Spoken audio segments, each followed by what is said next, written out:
আসসালামু আলাইকুম, আমি ডাক্তার ইতিশাম। আজকে আমরা আসলে ক্যান্সার চিকিৎসা নিয়ে একটু কথা বলবো। আমরা জানি যে আসলে ক্যান্সার একটা ভয়াবহ ব্যাধি, কিন্তু এর চেয়েও ভয়াবহ হচ্ছে ক্যান্সার চিকিৎসা সম্পর্কে অজ্ঞতা। আপনারা জানেন যে সেই সুদূর প্রাচীনকাল থেকে ক্যান্সার রোগীরা নানা ধরনের বিভ্রান্তিতে ভুগতে থাকেন।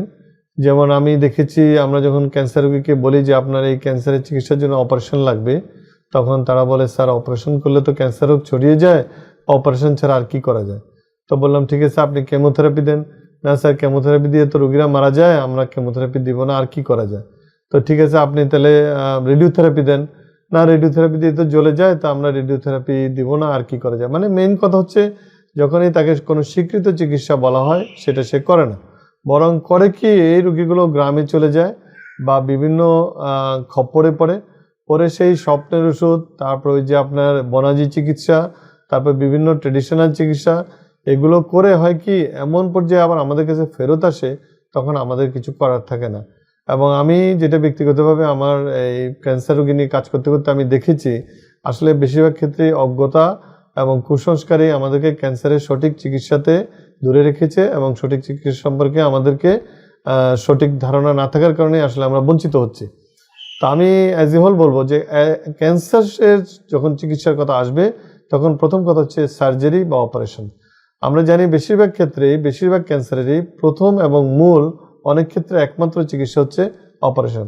আমরা জানি শুধুমাত্র একটা অপারেশনে অনেক ক্যান্সার ভালো করে দিতে পারে। আমি যদি উদাহরণ দিয়ে বলি, তাহলে আমাদের ধরেন যে হেড নেকের ক্যান্সারগুলো আছে, টনসিল বা জিহ্বার ক্যান্সার, এগুলো যদি একটু ভালোভাবে অপারেশন করা যায়, অনেক সময় এই অপারেশনই এনাফ। ফুসফুস ক্যান্সারও যদি আর্লি ধরা পড়ে, আপনি অপারেশনটা ভালোভাবে করেন, আপনি কিন্তু ভালো হয়ে যাবেন। স্টোমাক ক্যান্সার, ইসোফেগাস ক্যান্সার, এগুলো যদি খুব আর্লি ধরা পড়ে, অপারেশন করলেই ভালো হয়ে যায়। ব্রেস্ট ক্যান্সারের কথা তো আমরা বারেবারেই বলি, যদি আর্লি ব্রেস্ট টিউমারগুলো আমরা রিমুভ করতে পারি, তাহলে আর কোনো কিছুরই প্রয়োজন হয় না। ঠিক একইভাবে আমি যদি একটার পর একটা নাম বলতে থাকি, কোলোরেক্টাল, তারপরে আপনার সার্কোমা, তারপরে আপনার বোন টিউমার, ব্রেন টিউমার, এইভাবে আমরা যদি বলতে থাকি, তাহলে বেশিরভাগ ক্যান্সারেরই কিন্তু মূল চিকিৎসা অপারেশন, এবং অনেক ক্ষেত্রে একমাত্র চিকিৎসাই অপারেশন।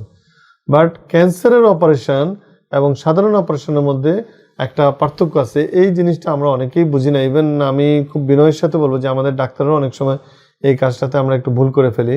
সেটা হচ্ছে অ্যাকচুয়ালি ক্যান্সারের যখন অপারেশন করা হয়, তখন শুধু ক্যান্সার আক্রান্ত কোষটা অপসারণ করলেই হবে না, এর পাশাপাশি আশেপাশে কিছু ড্রেনিং স্টেশন আছে যেখানে ক্যান্সারটা ছড়ায়, যেগুলোকে আমরা লিম্ফেটিক স্টেশন বলি। এইগুলো কিন্তু অনেক সময় অপারেশনের সাথে একসাথে তুলে নিয়ে আসতে হয়। আর ওই অপারেশনটা করার সময়ও ক্যান্সার আক্রান্ত কোষের বাইরেও একটা সেফ মার্জিন তুলে আনতে হয়। এই কাজটা যারা করেন তাদেরকে আমরা বলি ক্যান্সার সার্জন অথবা সার্জিক্যাল অনকোলজিস্ট। সুতরাং ক্যান্সারের অপারেশন সবাই না করে, আমার মনে হয় আমাদের বিশেষজ্ঞ ক্যান্সার সার্জন যারা আছেন তারা যদি করেন, তাহলে হবে কি, আপনার যে কথাটা আমি বললাম যে ক্যান্সারের কোয়ালিটি সার্জারি বা কিউরেবল সার্জারি অথবা অ্যাপ্রোপ্রিয়েট সার্জারি অথবা অ্যাডুকুয়েট সার্জারি, এরকম আমি নানা টার্ম বলবো, এটা সম্ভব। সুতরাং আমি সবাইকে অনুরোধ করব যে আপনি কাকে দিয়ে অপারেশন করাচ্ছেন, উনি ক্যান্সারের অপারেশনের দক্ষ কিনা, এই জিনিসটা কিন্তু অপারেশনের আগে সবাই যেন একটু ভালো করে জেনে নেন। তো যাই হোক, আমরা জানি যে ক্যান্সার চিকিৎসা কিন্তু শুধুমাত্র এক অপারেশন দিয়ে হয় না। পরবর্তীতে radiotherapy, chemotherapy, targeted therapy, hormone therapy, এবং হালে আমরা ইমিউনোথেরাপি এবং রেডিও অ্যাবলেশন থেরাপি, এই ধরনের নানান থেরাপি নিয়ে আমরা কিন্তু ক্যান্সার চিকিৎসাগুলো পরবর্তীতে কাজ করি। তো মূল যে কাজটা আসলে আমাদের এখন বর্তমান জীবনে করা উচিত, যেটা আমি মনে করি, সেটা হচ্ছে মাল্টি ডিসিপ্লিনারি টিউমার বোর্ডের মাধ্যমে এই ডিসিশনটা নেওয়া যে এই রোগীর এই ক্যান্সারের জন্য কোন চিকিৎসাটা লাগবে, কোনটা আগে লাগবে, কোনটা পরে লাগবে। সুতরাং আমাদের প্রথম কাজ হবে একটা মাল্টিডিসিপ্লিনারি টিউমার বোর্ড, যেখানে অপারেশনের ডাক্তার থাকবেন, রেডিয়েশনের ডাক্তার থাকবেন, মেডিকেল অনকোলজিস্ট থাকবেন, আমাদের হিস্টোপ্যাথোলজিস্ট থাকবেন, রেডিওলজিস্ট থাকবেন। সবাই মিলে একটা জায়গায় বসতে হবে, রুগীকে নিয়ে বসে সিদ্ধান্ত করতে হবে যে এই রোগীর অপারেশন লাগবে কিনা, এবং অপারেশনের পরবর্তী তার আর কি কি চিকিৎসা লাগবে। এইগুলো একটা ইম্পর্টেন্ট জিনিস। আর একটা ইম্পর্টেন্ট টিপস আমি বলবো যে ক্যান্সার না, যে কোনো কারণে অপারেশন হচ্ছে অথবা ক্যান্সারের অপারেশন হচ্ছে, আমরা যেন কেউ এই ভুলটা না করি যে পরবর্তীতে এই স্যাম্পলটা যেন পরীক্ষা না করে আমরা ফেলে না দিই। এটাকে অবশ্যই হিস্টোপ্যাথোলজিক্যাল যে পরীক্ষা এটা আমাদের করা উচিত এবং আমরা করব। তো আজকে আমি এখানেই থামবো। পরবর্তীতে আমি ক্যান্সারের বাকি চিকিৎসা পদ্ধতিগুলো নিয়ে বিস্তারিত আলোচনা করার চেষ্টা করব। ধন্যবাদ।